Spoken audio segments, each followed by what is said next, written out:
Hello everyone and welcome back to another video. Today we have here BS6 updated KTM Duke 390 which got update over BS4 with the new graphics and paint scheme, and also got some updates to meet the BS6 norms. Now the bike is available in two paint schemes. The engine specification remains the same. The bike comes with 373.2cc single cylinder 4-stroke unit which chunks out the maximum power of a 43 bhp and 37 Nm of a torque. And now bike is BS6 compliant, so it is more efficient than before. Now the bike weight around 167 kg and have fuel tank capacity of 13.5 liters. 2020 KTM Duke 390 continues with the same aggressive street fighter styling inspired by the bigger sibling Super Duke 1290, and also as a part of an update the motorcycle gets a new graphics and two new paint schemes.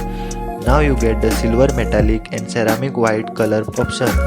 The major upgrade comes in the form of a quick shifter which you will get as the standard, which allow you to do a clutchless upshift as well as the downshift. There is no other update such as braking remain the same as like before, that is 320mm disc at the front and 230mm disc at the rear, and ABS also comes as a standard with super moto mode which helps in steer the bike by locking the rear wheel.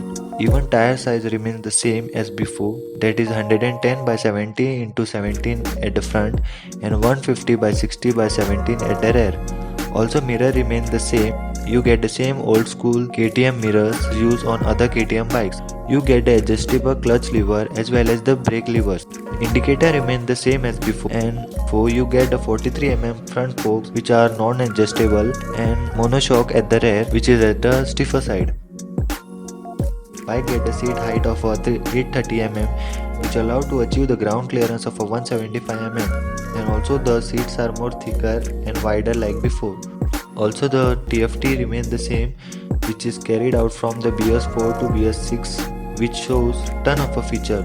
Also you get a DRL with the whole LED headlight setup as like before. Also you get the small catalytic converter which has been taken from the bottom of the engine which reduces its ground clearance. So these are some of the 2020 updates for the Duke 390. I hope you enjoyed this video. Thank you for watching.